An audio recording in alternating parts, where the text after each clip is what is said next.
All right, I think we have everyone here.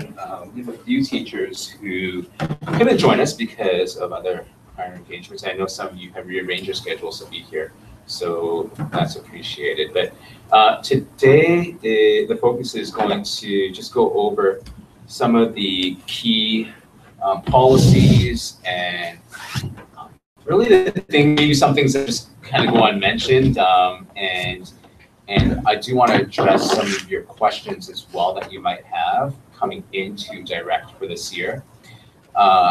Some of you are new to TLA, and some of you have been with TLA for a few years or maybe a year. And so some of the things that I say today might really apply to those who are coming in brand new. And I just want to make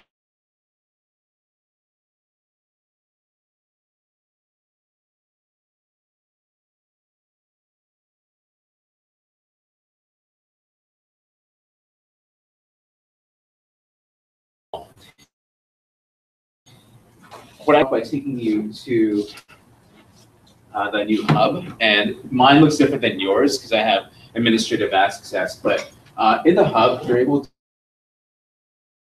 stay online. TLA online, our courses, but also our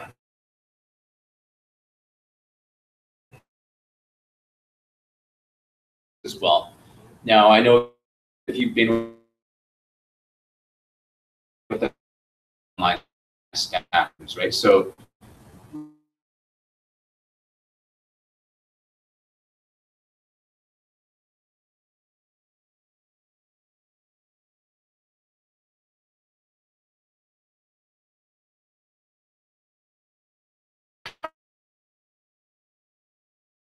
okay, so it's good. And Helen, I know you're familiar with this now. Highlight some of the. There's one for home, SN, online,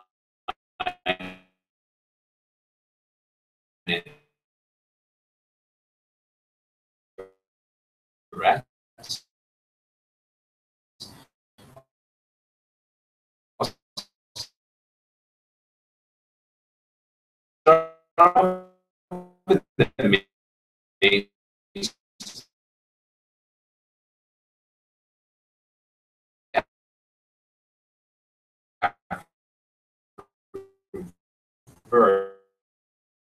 First, and then we'll go into direct, and that's where we'll spend the conference in Kelowna, and you're driving out there, and you want to claim mileage for that. There's forms here for that as well.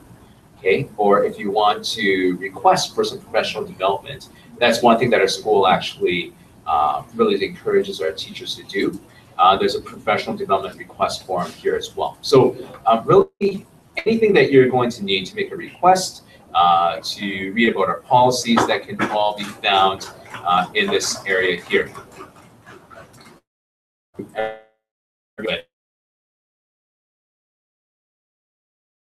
Any questions right now as far as, okay. One of the documents in here is a staff contact list. Most of you have dealt with this on some level or another. It's important for a few different reasons. One, if you ever need to contact anyone, you can call them. There's their Ring Central number, their phone number, their home number, and the cell number. We try to keep all work-related communication to the Ring Central number. I'm a little more relaxed in, I'll just give up my cell phone number because I find it easier for myself than going into my Ring Central. So all of you will be set up with a Ring Central account, and the Ring Central account it's actually pretty good. It will give you notifications in your email if somebody gives you a call. It will also allow you to receive voicemails and has a few more features than that. So all of you will have a Ring Central number that you can provide to your families, and that's so they're not calling you at home and they're not calling you on your cell phone when you're grocery shopping or something like that. It's just it's the way we can kind of create that boundary between home and work balance. So And does that connect to your cell phone then? it could. There's an app actually that Yeah. you can. So you would actually get the phone calls directly on your cell phone. Okay. I got a new cell phone a few months ago. I didn't put the app on. Everything just goes directly to my email, and then I just listen to the voicemail. And then Okay. I kind of like a little bit of warning as to what the phone calls are about before I return them. Because sometimes you just get caught off guard. You're in the middle of something, and you're like, so I actually like it when they go into my voicemail for being essential, and then calling them back. Yeah. Which I'm not sure if I should be encouraging people, but that's the way I like doing it. And I'll just call them all back at the same point in a day. So, did you haven't received a Ring Central number yet? I'm guessing, and Gabby, No. and I never got one. and you've been here for like a year or so. I came in, well, Have you? it's a little confusing. Okay. I came in February for online, but I was Right. working with a satellite school. Right. So so all of you should have one. May Joan, you have one, right? Yeah. And Yeah. then Helen has one. You don't have one, I guess. I don't know if I need one. Yeah. I don't know, because when we go to the Learning Center, Yeah. we'll be having an office number Yeah, there, so you probably right? just need So the- you I need just the need the office, office yeah. number, right? So that's something that if you don't have one yet, I'll have to make sure that you do get one. And that's probably something really important to have. Okay. So staff contact information is all here. If you need to reach anyone in the school, you can call the Ring Central number. Most staff are okay, I think, with you calling them. But we try to it's a little bit of an unspoken rule, but we try not to call people, after certain hours and such. And we do have we have certain teachers who can set office hours so that you're not getting phone calls 24 hours a day. I know home teachers do that. Direct teachers could also set contact hours, office hours, and so you're not getting phone calls. I'm a little more relaxed on that. I get phone calls all the time, anytime. So but that's up to you, like in your comfort level. Another page on this worksheet that's important is the vacations. Okay. Now we're moving. I think we should have it in place away from this system. It was a little hard to track for the admin, and so we're going to be implementing a vacation booking system that will track sick days and all of that. So we are moving away from this sheet specifically, but just keep in mind, each teacher has 6 weeks off. That's non-contact throughout the year.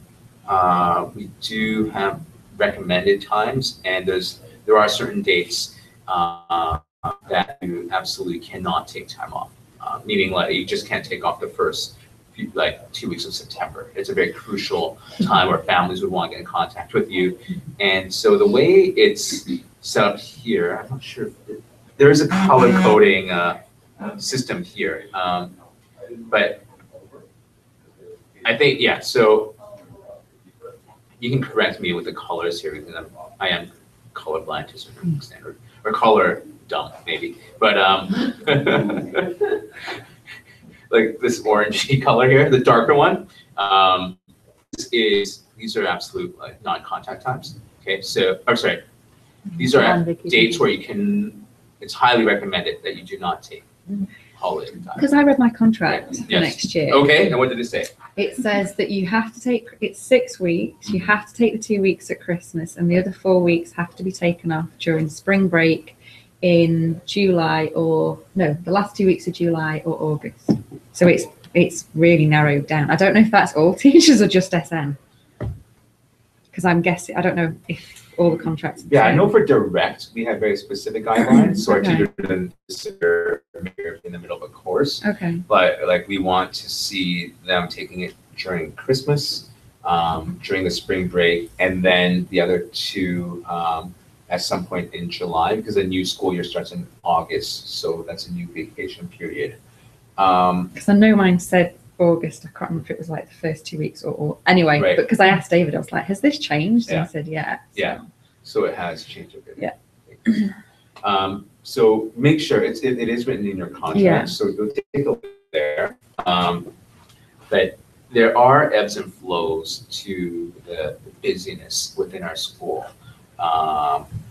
It's either extremely busy or pretty busy. it really gets less than that. But there are ebbs and flows. I would never say there's a time where it's like relaxed, like necessarily like nothing's going on. So don't expect that. But there are times where the darker highlights are. Those are the times where we would expect that everyone's fully at work. You do need to put a request in. For example, if you're going to take some time off during the year, outside of those, just talk to Karen or I. Actually, come to me first for direct, and then we can see if we can work around that. Like if you need to really go away for a week somewhere, and we need to find a TOC for you, then we can work that out. Okay. Every teacher. I don't know what's going on here. But every teacher should also have a mentor teacher, and so right now, I'm not sure. I don't think it's been updated yet to reflect the new teachers here. Helen, do you have I'm not one? on it. You don't have one. I have a mentor, but I'm not on It's the not on list. here. Okay, Yeah. so. And I have. do you have one? Yeah, I do, and I also use Mary Ann a lot. Use it. Yeah, yeah. Because we're friends. Yeah, so. yeah, and I would say for the new teachers, you can just come to me for anything, and we can definitely help you there. And so every teacher should be connected with a mentor teacher. If you don't have one right now, you just consider me as your mentor teacher, or we can find somebody else at some point. But come to me for now. And yeah, so there's a lot of important things in here. When I was saying earlier about how teachers will indicate their office hours, this is where it's indicated. So you can fill it in here. If your name's not in here yet, you could add it here and then just kind of determine your hours of when you can be contacted by parents and such. So it's, and you can see it really varies. But I operate on really no set office hours. Like some people have that no set office hours. I'm usually available weekdays anytime when needed. But you can say maybe to a certain time, like no phone calls after 4:30 or 4, something like that. So my experience is that you're not going to be inundated with phone calls and all that kinds of stuff. It's fairly rare occurrence. They'll usually come to you by email or something along like that. Okay, so so that's it for this sheet. I'm going to go back to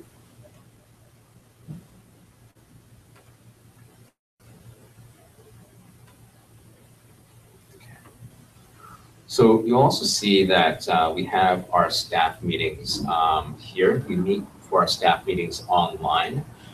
School-wide staff meetings are held once a month, as well as direct department meetings. Our direct department meetings are, we actually use, we don't use Blackboard Collaborate, which the school one uses. We actually use Google Hangouts, and Google Hangouts works really well for what we do. But for the all school ones, you could come here and you would just click on that one. That's Karen's staff room, and he uses a program. Have you used Blackboard Collaborate before? Some of you have. Okay, so it's in here, it's in the staff room. So when Karen announces, oh, we have, it's all on the calendar too. I'll pull up the calendar a bit. But when Karen says she's gonna have a staff meeting, you would just go there. And then there are some specific ones there. Departments. When do you those direct generally have their? Yeah, we have it once. Right now, I think it's scheduled for the first Thursday of every month at 4 o'clock. We do it after school hours so that hopefully it doesn't have any conflict or with anybody's schedule, the teaching schedule. Does that include me? Yes, yeah. So that would include anyone that's involved in exploratoriums, anyone that's involved in the blended courses and innovations. We all get together. When we first started, there was like 4 of us that would meet, and now I think it's pushing over 20, like in a matter of like a year and a half, so 2 years. So the department's really grown, and I'll show you in a bit of our Google community and how we set up there. Because I did send the invite to all of you to join the Google community, Google Plus, but I don't think all of you have your Google Plus set up yet. Do you even have access to your email yet? No, you don't have it yet. So we can talk, do you have access, Gabby? I have to- access to my email. I don't know if my Google. Okay, so we can set that all up. So anyone that's part of Direct, we want them part of the Google Plus community for Direct. And that's where all our meetings will be held. It's very easy, actually. What I do is I send out a calendar invite a few days leading into it, and it'll pop up in your email. And you just have to, there's actually a link in that email where you click on it, it'll take you directly to the Hangout. So it's fairly straightforward. Okay, so that's another important piece here. And I'll show you Google Plus communities after we go through the staff rooms here. But take a look through here. All policies, everything are here. Let's just see if there's anything that catches my eye. Expense claim forms can also be found here. So right there, expense claim forms. So expense, if you have to make a purchase out of pocket, for example, you need something the next day for your class and you just want to go pick it up on your own, that's fine. That expense claim form is right here. And you do need to get my approval. Usually it's fine, it's not an issue if you need it. And the expense form goes to me when you're going to submit it. And you do need to hang on to your receipts. And as I'm saying that, I'm not the best. Things get lost sometimes, but like hang on to your receipts because that's crucial. And you'll hand it to me. Actually, the best way to submit an expense claim form is to email it to Allison and myself. And then all I do is say approved, and then Allison will write you a check, which you can pick up from the office or it can be mailed to you. Okay, mileage claim is something I do want to talk about. Mileage claim, you can't claim mileage if this is your place of employment. Okay, so if you're driving from home and coming here, you can't claim mileage for that because you've agreed to work here. That's just part of your normal day-to-day commute. But when you can collect mileage claim is when you're traveling, let's say, something that's outside of, I believe, 30 kilometers. 35 kilometers, right? And so that's 35 kilometers round trip, I believe. So One way. it's one way. It has to be one way. Okay. Sorry. Because you probably come across it, right? Yeah. So it has to be, if it's above and beyond 35 kilometers one way, then you can claim the mileage is on top of that. And it's, what is it, 35 cents? 30. Okay, everything's less than 30 cents. But it adds up. Yeah. It really does add up. It does. Yeah, 30 cents is actually good as far as Yeah. I get. So, But that's meant to cover your any tolls and everything. You can't claim tolls. so for example, if you live in Chilliwack and you're driving into downtown Vancouver, that's definitely more than 35 kilometers. And you can claim what's on top of that. And but if you're going across a toll bridge, you can't claim that toll on top of it. So keep that in mind. And so did you do a trip, like a road trip somewhere to visit your When I families? come here for any meetings, because I'm in North Van, it's 44 kilometres. Yeah. So I put it in and I get 30 cents for every kilometre. That's all over and above. Because and then what I'm doing is keeping a log of any that are under 35 kilometres because I can then, and my gas receipts, and you log your starting kilometres at the beginning of the year, your end kilometres, and you've got to do calculations to see how many kilometres you've driven for work purposes that were non-reimbursable, and then you can put it on your taxes. That's right. It's a bit of a palaver, but I'm going to do it. Yeah. So. So that's something to really be mindful of. Yeah, I think it's far, like, and yeah, it does add up. Yeah. Okay. So I was talking about professional development before. I just can't find the professional development form. Does anybody see it on it? I guess it doesn't really matter, but when I do want to encourage you that when you do come across professional development opportunities, don't be shy about putting it out there to say, hey, this is something that I can really grow from or benefit from. And what happens is that comes to me and I'll approve it. So we want to see our teachers given every opportunity to continue to grow and be a learner yourself. And we do have some set professional development opportunities across over the course of the year that many of our staff do attend. Some things like the Digital Learning Conference that takes place in April, May-ish, and there's a few other ones. But if you come across something yourself, for example, you want to learn more about blended learning, like Mary Joan, you signed up for a blended learning professional development, right? And she's doing a course on that right now because she saw, hey, that's the area that that she wants to continue to learn about. Definitely, we can improve that. Okay, so just keep that in mind. And so I'm just going to go over here now to the direct staff room, and this is where we're going to spend most of the time. It's mostly updated for this year now. I'm still working through a few of the documents and the policies, but this is something that you can always fall back on. Policies are in place, so it keeps us in line, but it keeps our parents in line, and it's something that we can always fall back on. Let me just pull up the staff calendar first. I know Karen emailed this out.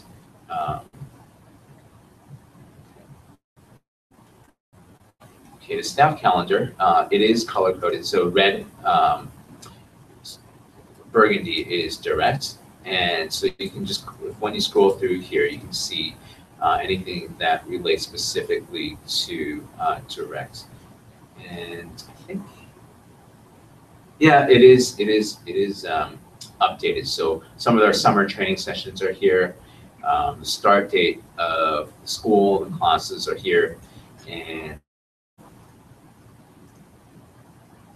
so this is something that you would probably want to just maybe even print off and put on above your desk or something like that, because it really does come. It is really handy to have. And also on here are the staff meetings and so you're not surprised that they're coming up. Okay. Another thing that's important is that we are moving, especially for those teaching blended courses. So this applies to Gabby and Kathy. We are moving from 4 terms in the grad program to 3. So you might come across some students or something, why are we doing that? And it's just so that we are, as across the board as a school, that we're all functioning on 3 terms instead of 4. It's a little confusing, and as we were trying to set things up in my IDC with the report cards, it became a bit of a nightmare. So this way, it actually works in your favor. You only have to produce report cards for 3 terms as opposed to 4. So hey, that's always a good thing. Okay, so there's the calendar. If you go back into the staff room. Okay, so as far as direct specific documents, there is a code of conduct for students. It's a little bit different for the secondary and elementary. I think most of you here are at the elementary level. So this does apply to the exploratoriums, and so this is something I'm going to encourage you to read at some point, and to even make available or to somehow work it into your classroom, make the students aware of it as well. I will send this as part of the initial orientation package to the parents, but I think to hold students accountable to this in your classes as well. So this is the elementary level one, and it really touches on aspects of things, but just being respectful of yourself, others, to the property. Safety is important, and so it's pretty standard stuff in the classroom. Okay. And it even leads to some consequences.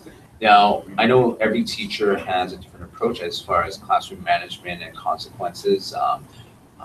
We're not going to come down and mandate a specific model for that. But if you do come across, if you find that you're having issues with a specific student who's presenting significant challenges,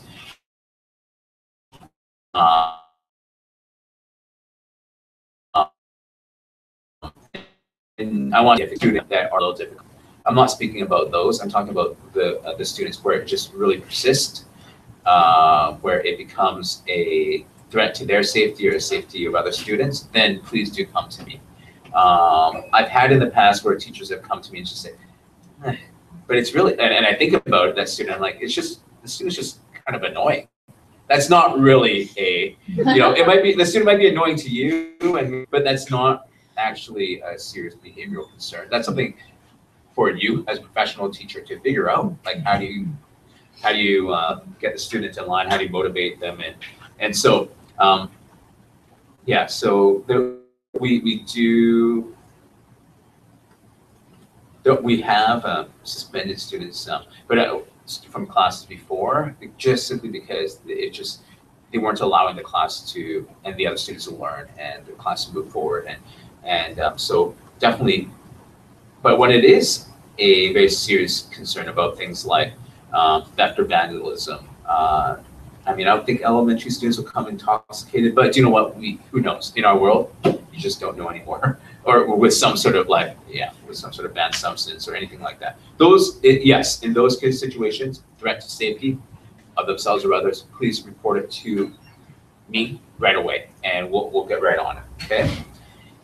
So yeah, this is. I know it's hard to see. I don't like how it's a window in a window, but yeah, it's.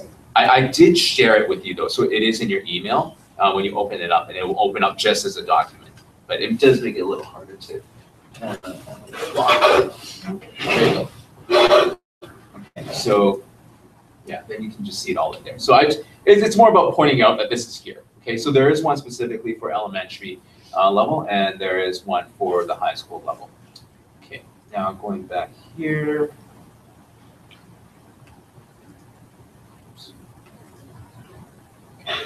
So elementary and secondary. Okay.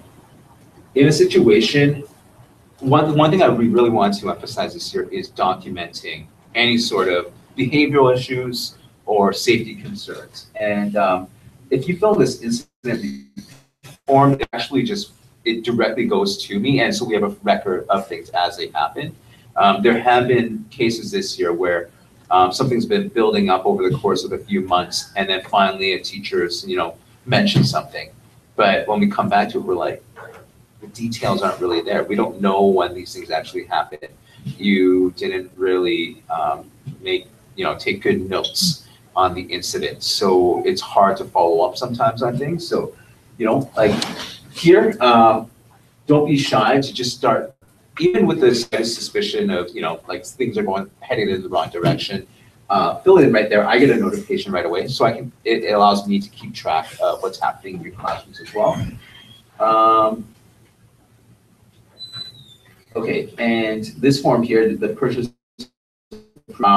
anytime you need to make a purchase, just go in here, fill it out, and I'll get a notification, and I think I say yes to. Most requests are very reasonable. I don't think I receive requests for things that are just, completely out of line. But this helps me keep track of it as well. Any requests anybody makes. So let me just see if this is still linked properly. But yeah, so. Is that where teachers would also do their school supplies? Like through there? Yeah. Do you know what? We should actually direct them back to this so they fill it in. Then it all comes to one place then rather than emailing you. Yeah. Yeah, I just have to update it a little bit, but it's more or less, it's ready to go. Okay, so yeah, let's do that. So everyone's going through the same form. Okay, and so if you need to make a purchase here and there, and then if you remember back to our thing, it's like a month ago now, a few weeks ago, I did talk about there are different people, different places to go to for different types of requests, whether it's technology, whether it's an office supply, whether it's a classroom supply. There's a lot of distinctions that can be made because of that. And so just to pull this up, that slideshow that I created, it's here from June's staff training. So let me just click on that for a second. Actually, this doesn't come up very well. But it's in here. Like if you want to, it's really small, I know, but if you do have access to this, if it's a non-consumable, who do you go to? It tells you here. Or it has a form linked. If you have a consumable, do you know the distinction between consumable and non-consumable item? Like, is that fairly clear?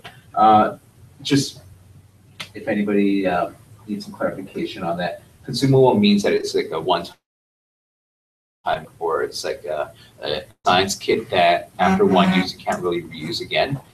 Anything that's non-consumable, that belongs to our resource center, and you can, and meant to be used over the course of a few years or for multiple uses. Office supplies, okay, I'm gonna change this. I did say email Sandra, but I'm gonna change that to say fill in that form, and we'll both get, I'll set it up so we both get notifications when, okay? And technology, that there is a form in the staff room to make that request. So office supplies is paper and Yeah, stuff. So they're not yeah. expected to provide it themselves then. Right, like sometimes we'll just say, oh, we do have that in the office already, so Okay. here's some extra like paper clips or something. Okay. Or like Scotch tape. Okay. Yeah. All right. Yeah, every classroom should have the basic supplies like staplers and all of that. So, but they don't. You feel like you're running low on whiteboard markers. I would say go fill in the form, let Sandra know, and she'll figure out what's the best. Do we need to order more, or do we have it here? Mhm. And then we'll figure it out a way to get it to you. Okay. The, like, all, I'm not even know. The building I am in. Yes. Will it be stocked or do I need to? No, like it will be stocked. Actually, you're in the same building that Sandra will be in. Right. It's at the new learning center. Yeah. Actually, from this point on, we're referring it to it's called TLA at Hawthorne Square. Okay, So at this point, let's just refer to it as Hawthorne Square. okay. And yeah, if you catch me calling it something else, just call me out on it. But this is gonna take a bit of time to get used to, but we'll just call it Hawthorne Square so we all know what we're referring to now. Yeah, at first it was TLA Learning center. Learning Center, and then it was like then the Learning Center, and then it was like TLA at the Square, then now we're just gonna call it Hawthorne Square because it just sounds a little more sophisticated. It is located, the square right beside is the center of the Cloverdale Business District, and that square is called Hawthorne Square, so we're just gonna call it Hawthorne Square from now on. Okay, so yeah, so you're For my- fortunate. Like, but, Yeah. like, so my students, whatever it was, it'll all be stocked the first day actually there. Like what's an example of? Computers, paper, whiteboard markers. Yes, we will have a supply cabinet there as well for the Learning Center. So that's something Okay. we'll make sure it's And fully at stocked. mine, And you're gonna be at William of Orange. So at William of Orange, we do have a set of supplies in all basic supplies for teachers, like whiteboard markers, paper, in each of the portables. So you'll be set there. And then we're also gonna send you over with like a bin of supplies over to the Abbotsford location as well. So each location will have all the technology. Every location will have a projector there. And every location will have a basic set of supplies. One thing I did mention a few weeks ago was, we want students to come with a supply list. We're gonna provide them so that they're coming with their supplies too. We just felt that we were spending too much money on like replacing like, pencil crayons and all this stuff. So if every student can come with a basic supply list of, I think Staples has a basic supply list. So I'll just go through that and I'll come up with a list and I'll send it out in September. So what parents should expect to bring. And we'll have some extras just in case students need it, okay? And that it's always a bit of a work in progress because there might be things that you need that we're not aware of, but just let us know. And sorry? Yeah, exactly. So, okay, needs to be a distinction between teacher supplies and student supplies. So if the student is using the poster board for an individual project, that's going to be different than, so on the form, I'm going to ask that you specify, is this a teacher, are you using it to be able to run your classroom, or is this student using it for the purpose of a project? Or It'd be great if we can add that into the student list, so that they're prepared in their head, that parents will think, oh yeah, we all need that. Right. Right, exactly. Yeah, and Especially the teacher, right? don't be shy to put things back on the families to say, like, we need these supplies next week. Can you go out and buy it and bring it to class? Yeah. I think it's just part of me being like overly generous. I think we need to pull back on a little bit of that stuff. Like, you go buy the poster boards and, Yeah. yeah. But and what not about like, us. for me, all my paint supplies and stuff like that I'm gonna be needing? Like, we do have a budget for you to be able to buy like All of those paint things. and all of that, yeah. And where will those be housed? Because I'm in 2 different schools. Yeah, right? like I would suggest, like, if there's a way that you could maybe keep it all in the bin and so you can transport it, or we could have supplies there at both locations. It's up to you what you think is gonna work. So, I mean, maybe some basic supplies you'll just have stored at each location, and then there's some things you might have to transport back and forth. And music stuff. Yeah, we can purchase it. Do you want, make a list of everything you're gonna need, and we'll have to go and purchase it. Because I'm just thinking about music equipment and stuff like that. It might be quite difficult to transport that between 2 schools. Yeah, exactly. I think, as far as like little instruments and things like that, yeah. Because it's gonna be, I mean, I would only need what I need, for each term, right? Like to start, I'm only gonna need specific things for the 3 Yeah. hours, right? Yeah. But the following term, I would need different things for. Yeah. Okay, so any musical instruments, those would be considered resource center items. So you would fill in the non-consumable form, and then that will go to the resource center. So the school actually, there's not a limit, we don't cap out the budget for that. So whatever instruments you need, there we go. Put it in on that form, and we'll make a purchase. They'll belong to the school, Yeah. and yeah, it shouldn't be an issue at all. Okay, so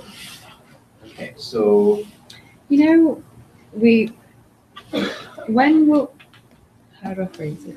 Start again. What hours is William of Orange open? Like on that first day, because I'm just thinking maybe today before.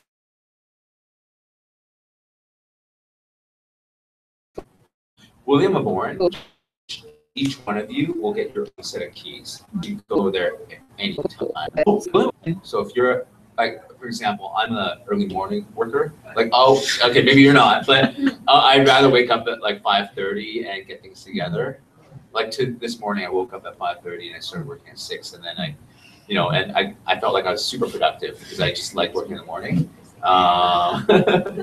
But then I tire out pretty early on too, so it's give and take. But I find that more. But so when I was teaching, or when I do teach, I was always the first one to the school, and I know everyone kind of has their own different rhythms and schedules. So I think every teacher should have their own key. But as a learning center, it's going to be a little different. I don't know. Hawthorne Square. Yeah. Oh my goodness. I should have like a little chart or something that I should like. Buzzer. Yeah. At Hawthorne Square, that's going to be a little bit different. We're not going to provide every teacher with a key, at least based on my understanding right now. But what time do you think? Like, you're 8:30, right? Yeah, I mean, I could probably be there earlier. The last class. I'm an early bird. You are early bird? Okay, I'm an early bird too. The last class runs to 3:30. Some days it's later. We'll figure it out, but we will make sure that you can get in early enough so that you can set up, especially if you're teaching the first thing in the morning. That's something good to bring up, though. Yeah. What So we'll time does the figure- class officially start? 9 o'clock. Yeah. But we'll probably have students starting to arrive about 1:45, Usually. as yeah. early as 1:45. Yeah. So the doors will definitely be open by 8:30. Oh, yeah. Yeah. We'll discuss that. We'll determine it by August, but maybe even like 8:20 or something Yeah. like that. Just give teachers enough time if they need to make photocopies. And There's a photocopier there. there will be a photocopier at Hawthorne Square. And obviously William of Orange, are we using their school one? Yeah, this one's a little bit, Tricky. yeah. Yeah. We were, and then we stopped. So you would actually, I know it's a bit of inconvenience, but you would actually have to go to either Hawthorne or the office to do your photocopies. Okay. Yeah, before or after. After school hours Yeah, or yeah. before the next Yeah. day or whatever. In for where you will be actually church. So we date first. So you're And we set out, like we'll know what portable. Yep, we're gonna you do. will know. You're in portable 3. I do know that because that's our arts. where things can get a little messier in that portable because it has like a, So are you doing Child. innovations then? no, No. she's doing sportoriums.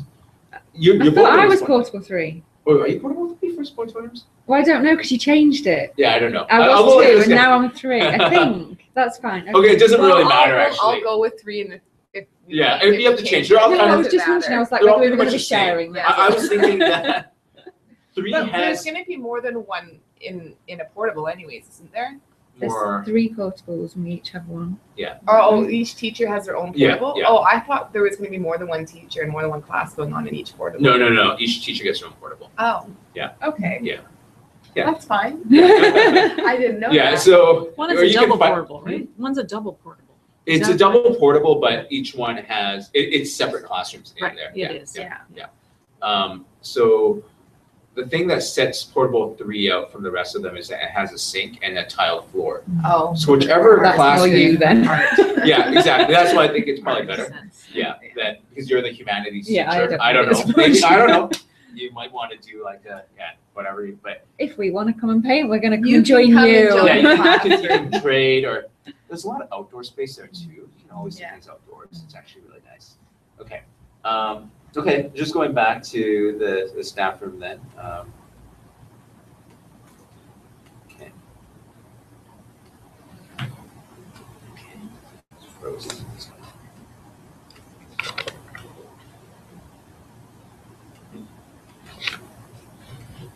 Okay. So back to the direct staff room. Incident report forms, transportation of students form. I want to talk about field trips now. There are new changes for the coming school year. As I said last time, obviously I didn't make this form here, but or maybe I did. I don't know. Joy was the coordinator for a field, which is all the field trips that take place and events across the school. She's on sick leave right now, so Shannon, I always get your 2 S names, like I have to think. Shannon, and her mom's name is Sandy, so I'm like, okay, wait, that's okay. Shannon Lang is taking over in this role. So she's already starting to process field trip requests from the direct teachers, okay? You have the ability to request for field trips through this form, but there are deadlines, and I know we went over this, but there is a July 31st. I know we talked about possibly extending that if you're, can I just make one suggestion? Don't plan any field trips for September. Like, it's just, we're already working towards that, having that 5% completion and all of that. So September is just not a good time to plan a field trip anyway. Just we'll try to abide by the 31st and maybe we can, I'll talk to Shannon about maybe extending it a week or so, because you guys actually you're not officially starting your employment until August, so it gives you a little bit of time to think about it. So maybe we can I'll just ask her if she can extend it maybe a week or 2, just so that you guys can, but not to plan anything for September. Just, okay, so those are your deadlines. Okay, so just as far as changes, plan on going to a field trip and with you as the main, okay, if you're gonna plan a field trip in a brick and mortar school, think about it that way, okay? We're coming from a homeschool environment, so in the past, if there is a homeschool field trip, each student came with their own parent. So, and we covered the cost of each parent, okay? We're not doing that for direct field trips. So if you want to plan, let's say Sarah wants to plan a field trip to some sort of concert or like the DSO or something like that, she would plan to be the supervising parent or teacher, and she could extend an invitation to a few teachers or parents to help with the field trip. But we're trying to move away from the expectation that every parent can come along. In fact, I find that when a whole group of parents come along, they become more of a distraction, and like the authority of the teacher starts to be compromised because there's all these parents suddenly there, right? So I would suggest think about it carefully. Think about how many parents do I need that if you need any at all, and you could email your families and say, hey, we need 2 parents, the first 2 to say yes, we'll bring you along, okay? Because you'll need them as drivers too, because what if you have kids meet at TLA or something, Right. and then they have to drive your class. So, okay, that's a good point. TLA will definitely cover the cost of the admission to the field trip. Okay, so if you're going to the Vancouver Aquarium, we'll cover the cost of the aquarium. That's like, I think it's like $15 a kid or something. It's not cheap, or $20 a kid. But we won't cover the cost of transportation. So you do need to get parent drivers to help drive, and it's a bit of it's a little bit complicated. So you need to figure out the driving situation. What about the insurance? It's all covered. Yeah, it's all taken care of from within the school. So there's no additional driver permissions or anything? Right. They do need to fill in this though, transportation of students form. And do we have to do that? If you're driving students, I yes. mean, if we're driving and we fill it, so every person who's driving has Yes, to fill it. Okay. anybody driving is hopefully still linked properly. Okay. Yeah. Okay. They need to fill this in and submit it to the office. And how do we know if a parent has sent that to the office? Do we get verification from the office? that I they've would done it? say that let's instruct parents to send it to Sandra, Yeah. not Sandra. This is a field trip related thing, so we'll go to Shannon, Uh-huh. and Shannon would keep track of it. Okay. And, Okay. Yeah. And so prior to that, the teacher and Shannon would have to communicate just to make sure that all these things are in place. The advantages here of the deadlines is that a lot of this will be planned far in advance. What we had this past year was Joy was trying to plan something the week of, and a lot of these things would slip through the cracks, and it'd just be very frantic, like heading into it or the day of. This way, we can ensure that all the forms are filled in and everything's good to go. Okay, and there's not a big rush at the end. So that's important for you guys to. Okay, I am gonna rearrange things in here. So, I'm just gonna have a different heading for field trips. So anything field trip related will be under one section. It'll just make things a little easier to find. Okay. This is probably the most important document that I'm going to point out today is the parent handbooks, because in there, I'll do these teachers more. Well, it's kind of okay. Earlier on, I did the elementary one, so I'll do the high school one this time around. They're pretty much the same in a lot of ways. Okay. So I also shared this document with you this morning, so you could access it. But this has information. All the information that a parent would need to know, but also a teacher would need to know as far as policies. The first thing is the parent calendar is linked there. Every student in a blended course does need access to a computer or an web access, internet access, in order to be part of the program. It talks about parent-teacher, weather. We will have to figure out a system where if it snows, how do we call a snow day? What's happened in the past is somebody who's lived in this area will give an indication to both, it was Caitlin last year, it was Sandra and I, and then we would send out an email, or it would the best thing that happened was when we just put a big banner right on the website, and it said it's a snow day, classes are canceled. Okay. So we try to inform families well in advance, so they don't start driving out here, or you're not driving out here already. So I So you don't think phone them? There's no phoning? we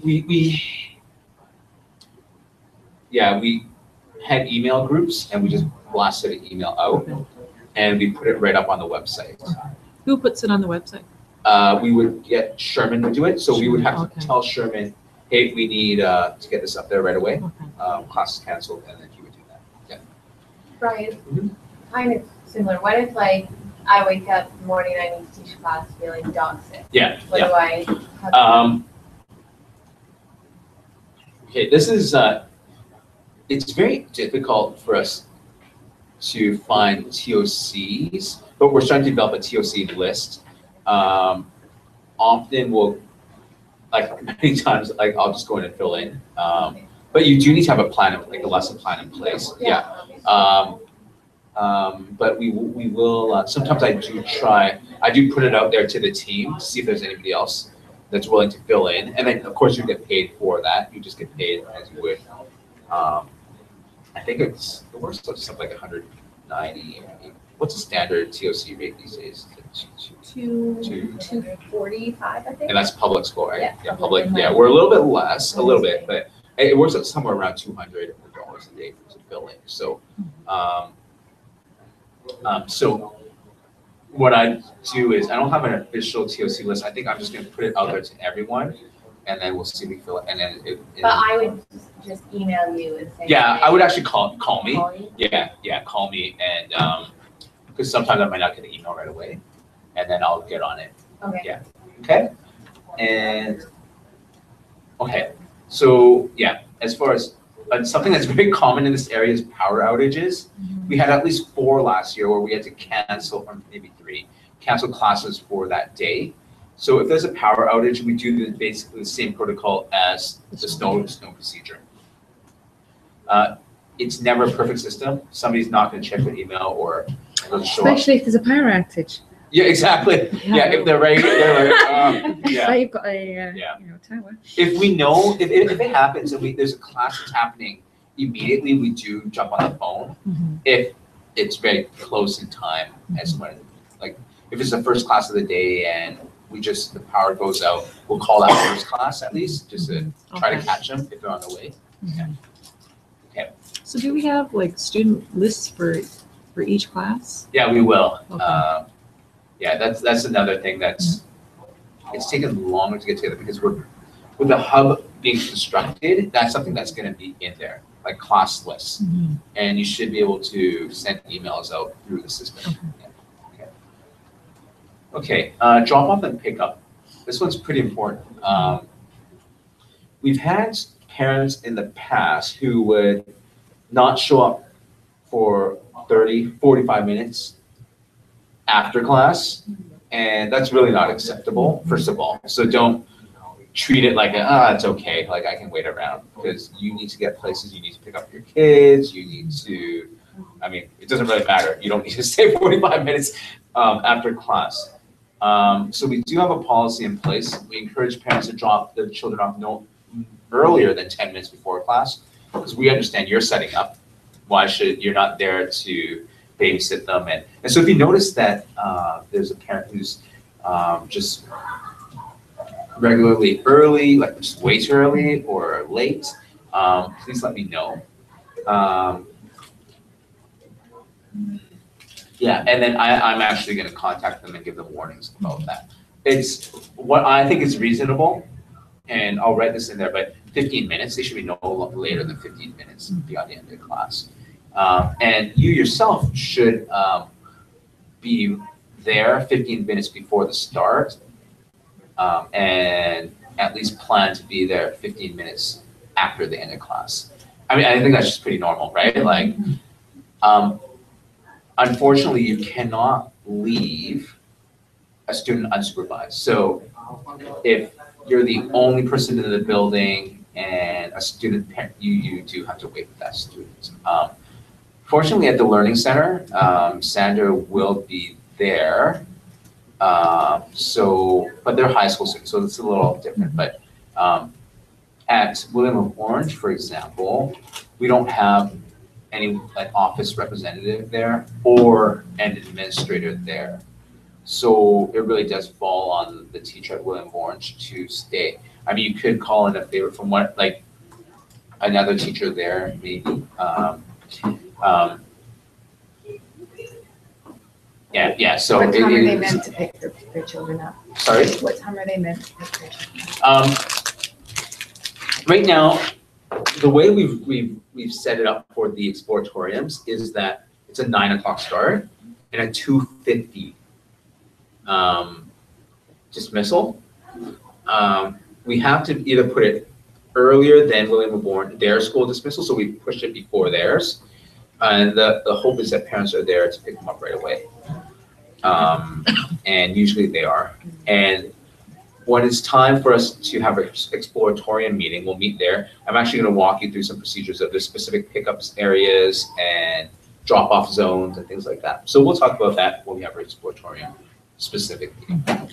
Okay, there are dress codes. We do have students coming in really short shorts and things like that. I tend not to address those because it just makes me uncomfortable. But general rule of thumb, if it's a female student, we'll have a female teacher address it. And if it's a male student, I guess a male teacher could address it, or anyone could address it. But you understand it, right? Like, yeah, I'm not gonna. But we do have some dress code there.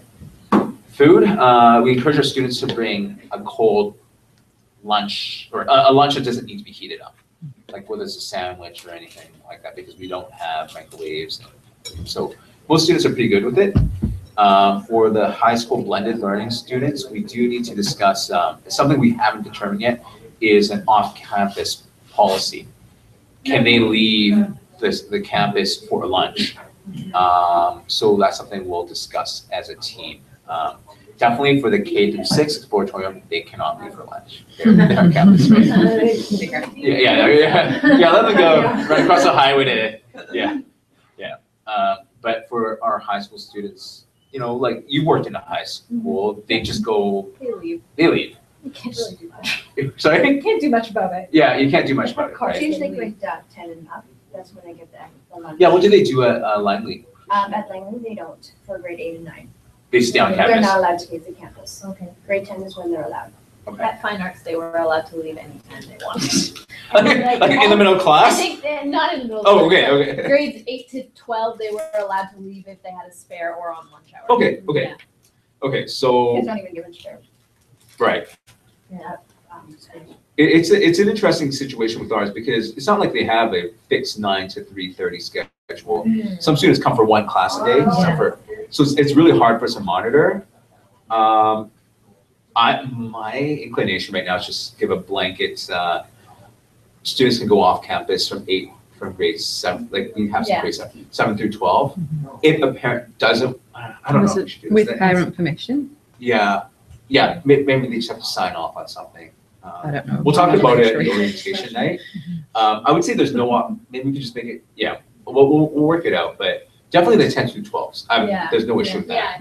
Yeah. Well, I was wondering that even like I'm teaching grade 11, Hmm. like I don't really feel like it's necessary for me to stand around waiting for their mom to pick them up, like in the. Yes, exactly. Yeah, whatever. I'm Exactly. Like, you're nearly Yeah. an adult. Like, Yeah, exactly. You're fine. I would say by the time at Hawthorne, if they're not there, then they just wait outside. But for exploratoriums, definitely we have to stay with them. Yeah. Yeah, that makes sense. Because most high schools, so I'll write that into the policy, but they'll just have to wait for their parent. Like we'll be there to a certain time, but if they're not there, then, because I remember even at elementary school, we just went out and nobody, like when I was teaching in a middle school, elementary school, students just went out and it was kind of a free for all. It really was. We had teacher supervisors, but That's But there's like 4 supervisors outside. yeah.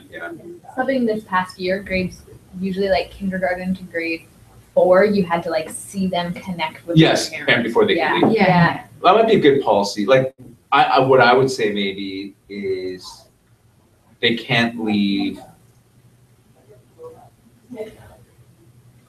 Yeah, it's just so different. Because some Yeah. students, they just walk home by themselves. And Yeah. there's no problem. It depends on parents. Okay, we'll think through this one because we're a little bit of a different situation than most high schools, but Yeah. Especially if you have kids who are diagnosed that are in your classes too, yeah, right? Right. If they're learning assistants or high functioning autism students. Right. They definitely will not be leaving. right. Yeah, I just don't want to make it so like, yeah, you're absolutely correct. I just don't want it to be very complicated. No. So we're like, wait, can that student leave and that one not leave? And we're like, Well, and that makes it really awkward in a Yeah. classroom too, that like Yeah. 4 of the students walk out and you're Exactly. like, no, you're not allowed. Like that's Yeah. really calling a kid out. yeah, exactly. And if we put it out there that every student can leave, but if you don't want them to, then you have to let us know. Then that also puts parents in a very difficult position too. I almost feel like the yeah. opposite would be better that you say, Yeah, like, exactly. no off-campus privileges unless your parent Yeah, sign something. signs on it.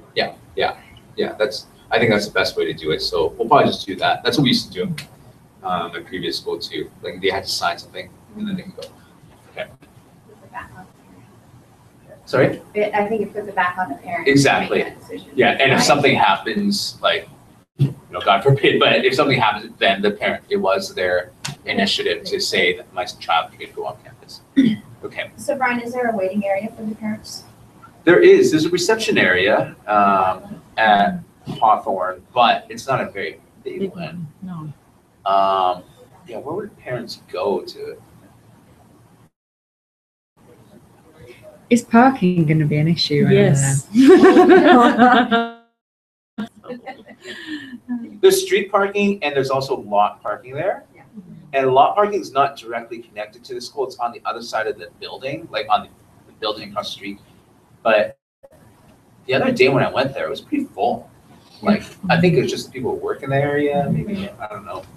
So parking is not as bad as we thought it was initially, because we found that there's some open lots and things like that, but yeah.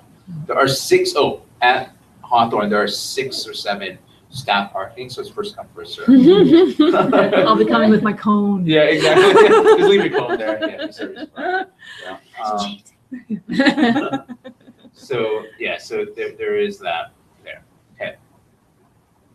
Expect that there will be learning assistants and SN students in your classes. We don't have a policy that restricts that.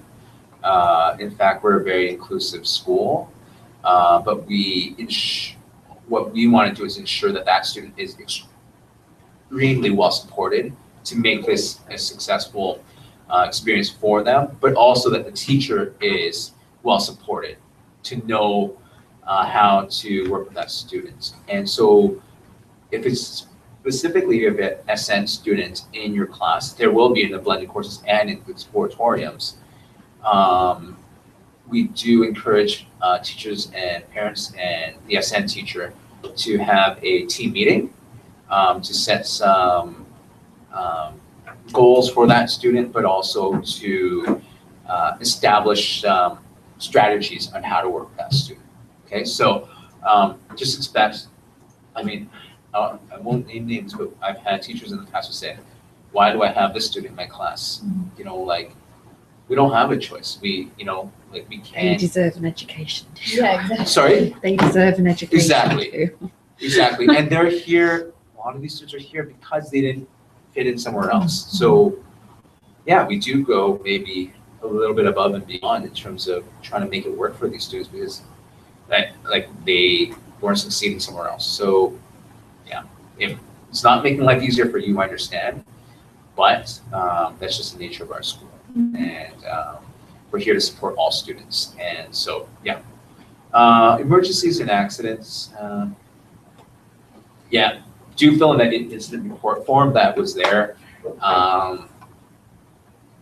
Every location should have a teacher or staff member who is first aid trained. We had first aid training the last 2 years already, so I feel we're very well covered in that area. In Abbotsford, at any time, there will be at least 2 or 3 teachers. So one of you needs to be first aid trained. Are you? Or I am, but it's 2 years. It's been more than 2 years. Okay. So if you want to go for your training, we can. We will pay for that. But we'll see. Naomi's the other teacher there right now, so we'll see what her and then hopefully one of the teachers there will have it. Okay. Yeah. Is there someone at William of Orange? I think so. I do think Sandra. I have it. You do have it. Okay. Then we're guaranteed then that we'll always have somebody there. Yeah. Okay. Yeah. Okay. We did have some training early on this year as far as, what was it called? Crisis intervention. Yeah, crisis intervention. And they're on about doing it again this year. We are going to do it again. I think so. Okay. Virginia was talking about Okay, it. that's really good. Yeah, like we we've had incidents where, we've had students who were a threat to themselves and others, acting up in class, making threats to others. What do you do in that type of situation? So we really all should be prepared in that situation. Just a very quick note, but it's a better procedure to remove all the other students from the class, from the threat, than trying to remove the threat from the students sometimes. And so a lot of those things will be addressed, okay? Lost and found, we'll have to have one at the Learning Center. Okay, electronic devices in the classroom. We're an online school, so especially for the high school students, we expect that they are well connected in the classroom. It's not out of the ordinary to walk into a blended classroom and see every student sitting in front of a computer, collaborating on a project or doing some sort of research. So definitely, I know some schools have a ban on all technology. We don't do that. So it does put the onus on the teacher to monitor what the students are doing on the computers. Innovations, it's a big one. Like, how do you monitor what students are doing? Are they chatting with one another? Are they playing a game? So it does take an extra level of responsibility on the teacher to make sure. Now, you do reserve the right, like I would take something away from the student for that day, or if they've shown and that they can't handle having it in the classroom. I don't think at the elementary level that they really need to have a device with them. Did you say there are going to be computers that they can access? Exactly. So at the elementary level, we actually have like 3 full class sets. So they don't actually have to bring anything themselves. But that's accessible for all the classes. So if you want to do something like with we have Chromebooks and iPads there, so that you can do something with them there. Yeah. Okay. Yeah. So there's really no need for students to bring their own. And those are permanently at. Yeah. Each classroom has its. I think there's 2 full classroom sets. Okay. I believe. Yeah. So for example, Gabby's innovations class, they all have one assigned to them when they show up, and they just open it in. But on the days where they're not there and it's exploratoriums, you have access to those. Yeah. Okay. What about like in the high school level? Will they have We will have a class set as well. Full computers or Like laptops. Okay. Yeah. in the Hawthorne Yeah. At classrooms? Hawthorne. Yeah. We will have we're working on it, like a account, like Yeah. computer. Yeah. Computer. Computer plant, there you go. Yeah, we will have some technology there available too. So And what about like internet? Is there any like blocks on the internet, or will they like? that was something that was brought up by Will you rate teacher. them? Yeah.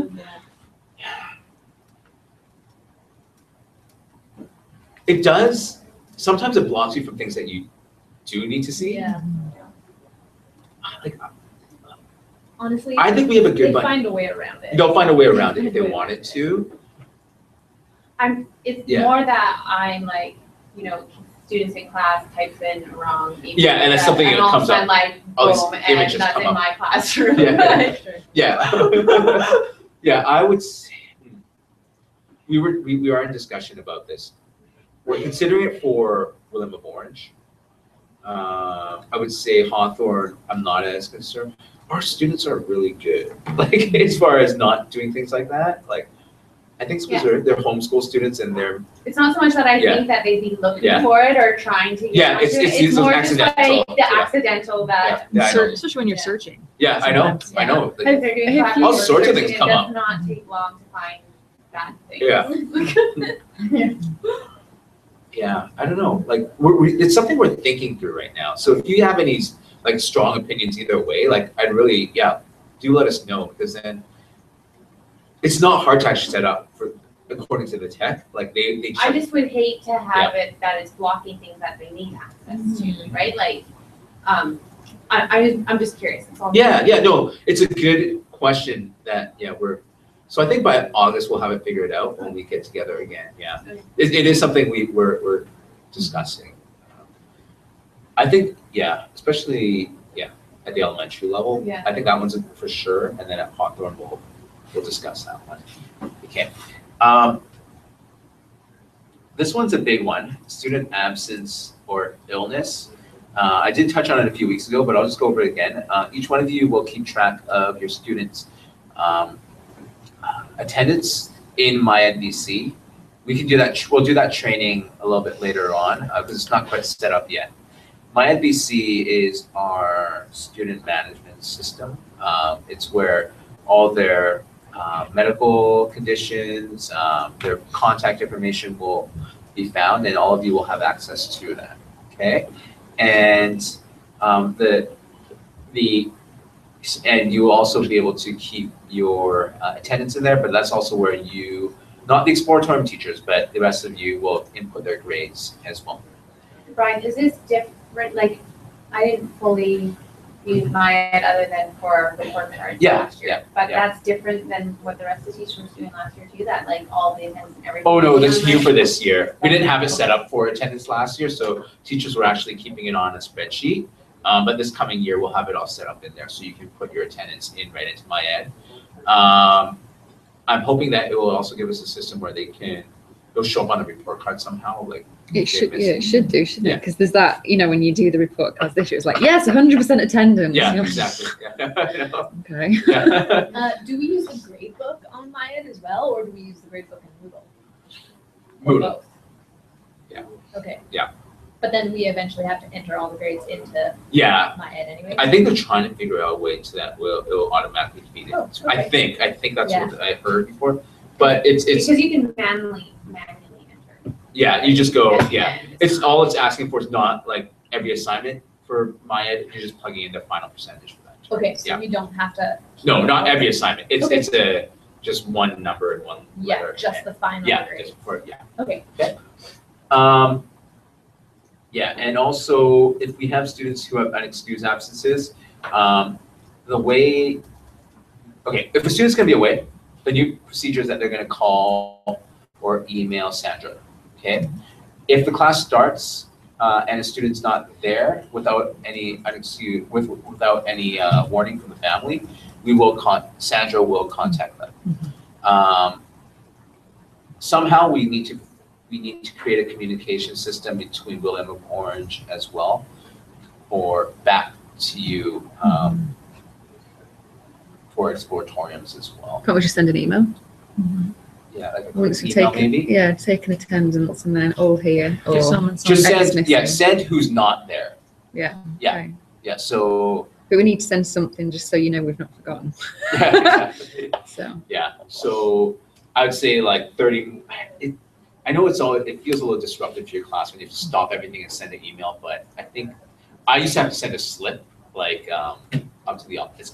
It's the same thing, except we're just sending an email to Sandra. And then I reply, right? And let them know. Yeah, you would take a look at who said they're not gonna be that day, and if they haven't called in, then you would just call them home. Yeah. Just to check. and then if they phone you to say we're not coming in, you're going to let us know. Yeah. Yeah, that's what I thought. Yeah. I would say that Sandra will send one email maybe to everyone that morning, maybe by an hour into the day, saying these are all the parents who have called in and said they're not going to be there for that day. Or do you think it's easier to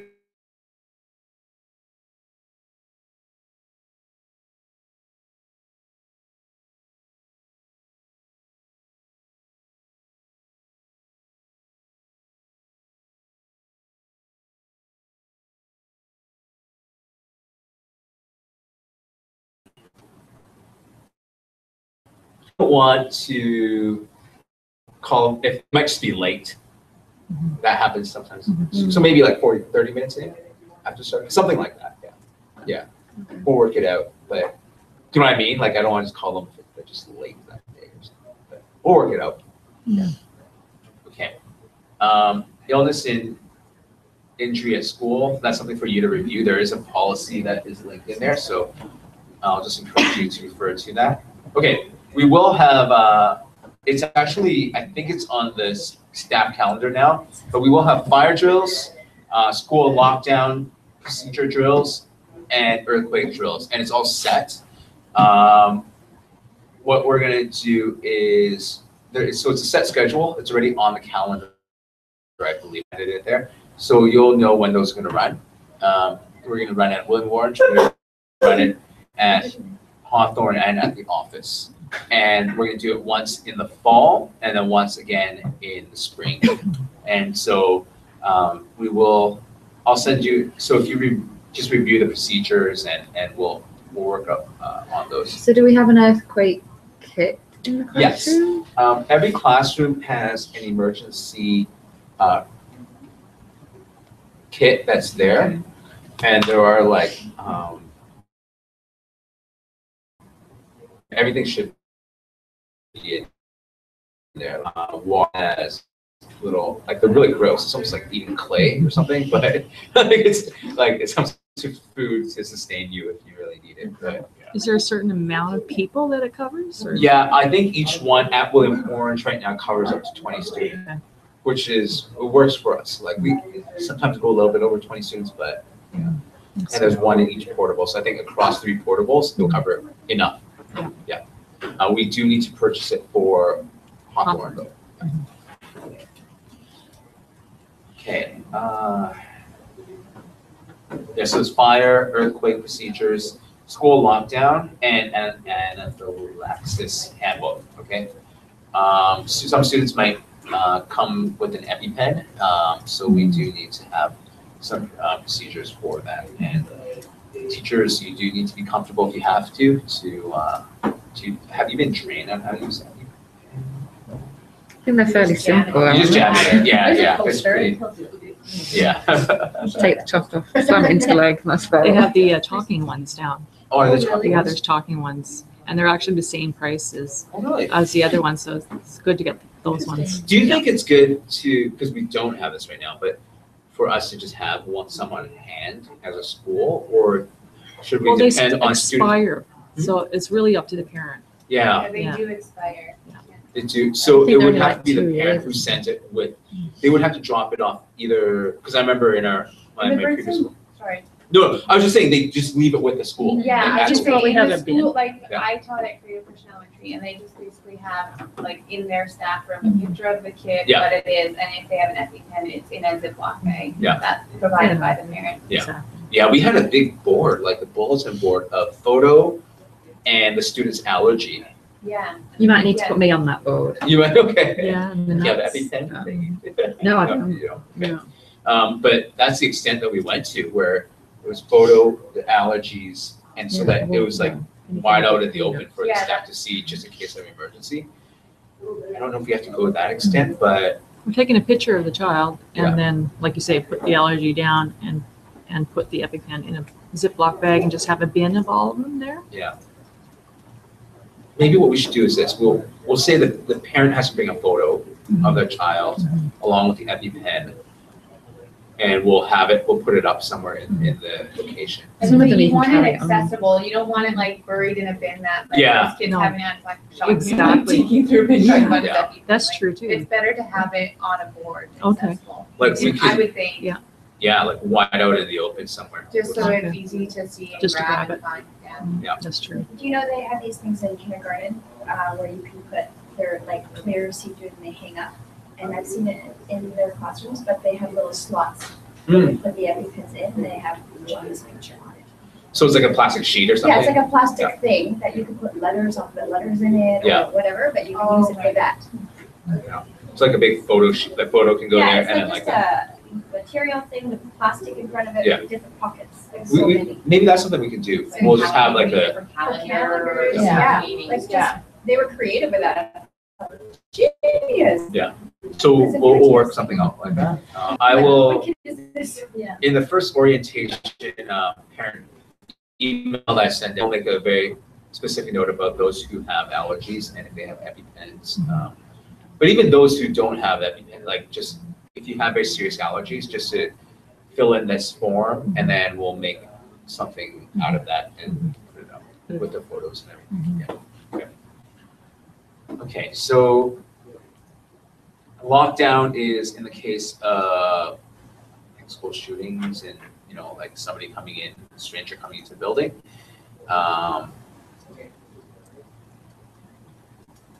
Something else that we do need to Okay, so if you need to contact the teacher, you can definitely, at Hawthorne, you can definitely contact them by phone through Sandra. But at William of Orange, unfortunately, we don't have a reception person there. So do you have a cell phone? Like you do need to have a cell phone that's available just in case, okay? We don't have a central phone line that we can rely on.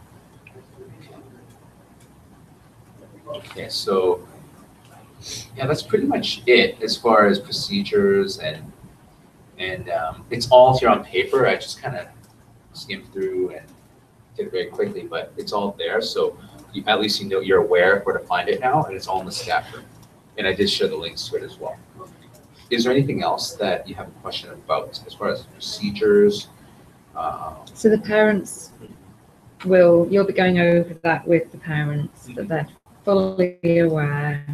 Yes. They can't come back and go, I didn't know that. Yeah, we have a night set up for the blended courses, but now I'm thinking I'm going to set up a parent orientation night for the exploratoriums as well. And so it would be great if all the exploratorium teachers could be there too. And then we could run through some of these policies and procedures. I know Innovations, they have one, like Lorianne organizes one. So we'll set it up for September. Now this was a lot to deal with procedures and policies and where to find things. But do you have any other questions right now? In August, we're going to talk more specifically about things like using MyFBC. There's another session on setting up your Moodle course for blended teachers, but that doesn't apply to Exploratorium, so don't worry about that. Sorry, I have a question about Moodle. Yeah. Suzanne and Lorianne, for myself, had mentioned like copying their courses. Yes. Is that, so that's a thing? Yes. Did I ask Jeff to do that for me then? Here's the thing, Suzanne's still working on hers, Okay, so once she's done, she will make a so copy like for you. copy Yeah. this year's, or she had said something about last year's, copying last year's. But I Yeah, guess she doesn't have, like, she's reworking everything. Okay. So once she's done that, she definitely will make a copy for you, Okay, okay? She's a little stressed by the amount of what she has to do right now. So she might be asking you guys to contribute a little bit more to helping get it together. I think she's like wanting us to do our respective course overviews, and she's gonna do, so I'm doing 10, you're 11, I think she's doing 12. Right, yeah, just kind of spread it out a little bit, Yeah. but yeah, we will make a copy. Okay. It's very easy to do, it's like Okay. a click of one button. But basically, we shouldn't start doing things in our Moodle yet, because Yeah, we're gonna get caught. exactly. Okay. And I would say, I know that you guys probably want to get a good head start on it, but the way things are just unfolding this year, with the hub Yeah. and with the revised course overviews, it would probably be best not to even worry about Moodle until our training session in Okay, August. so just kind of do our own stuff. Yeah, on just our kind of, you can own work on things documents. outside of it, absolutely, Yeah, develop your put course, anything in there. but don't worry too much about it, Okay. because Jeff is gonna do a whole session on it. Okay. Then we'll make the copies that day as well. It's just that I don't want you to invest too much time into something that may not, Change. yeah, Yeah. that will change. So don't worry about it. We Right. understand, like, I Okay. completely understand. If you, like, it is a bit, you will be pressed for time in Mhm. August, and it's gonna be crunch time then, but, That's fine. I'm not gonna worry about my Hold Moodle on, course. You don't need to, so don't worry about it until August, Okay. because there's just too much going on right now. I will not. Yeah, okay. And that way, everything will settle. I think the dust will settle by then, so Yeah. it's a much clearer picture of what exactly needs to be done. Sure. Yeah, okay? Okay. So yeah, go ahead and work on your course overviews, things like that, and Just don't. we'll set up Moodle in August. Okay. Yeah, okay? Where do I go to? I want to print some stuff off. Okay. Like you want to print stuff off your computer? Yeah, Yeah. like I have Suzanne's daybook. Yeah, I wanted okay. to print off. So there's that's a good question. No, I'm just using. At the office, there's two networks you can connect to, HS1, HS2. If I'm connected to that, I just need to know where to. Yeah, Lexmark, does that show up there as a printer option? You need to be actually connected to HS2 to print it wirelessly. So it should be, HS2 should have, if it's not, let me know, but it should have the same, require the same password. I don't have the password. Oh, you know, okay. I do. It's For school. HS2, I have it. it should be school at home, but all the O's are zeros and the at sign is at. Are we gonna have the same things with school at home, Hawthorne Square, where the students have HS1 and we? Yeah, HS1 will definitely, HS1 is at William of Orange already, so if you open up your laptop at William of Orange, it should automatically connect. Okay. And I think at Hawthorne, it's gonna be the same situation. So you're not like trying to like scramble, trying to figure out like passwords. It worked for me. I set up at the office, and the first time we set up at Hawthorne, it automatically connected because I had it set up here. I think it should work out that way, but you never know with the internet. Like it's just, yeah. And then the actual to collect my goods once they printed Yeah. is Oh, it's at the copier there. fun. Yeah. So, okay, so let me just walk you through that. If you're in HS2, if you're in HS2, and then you print something, select Lexmark as your printer, and it should send it wirelessly over there. It should work. Like for example, if I wanted to print this, I'm on, let me go over HS2 right now. I hope this, I don't think I so. think it's a different password. Is it? It's not working right. Let me figure out the HS. Let me ask you. Oh my goodness. I know. This is like deadly. Cindy, do you know the HS2 password? Let's put you on the spot. It's not the same as HS1, right? No, No, capital TLA, Okay. office with the O is a 0. 2015. Oh, it's different. Okay. But I mine think that's it, always. does it work? Let's get Mine's it. automatic. So TLA is all capitalized. O is a 0. Oh, yeah. TLA office 2015. TLA and office is a 0. Automatic. Okay, let's try that. Crazy.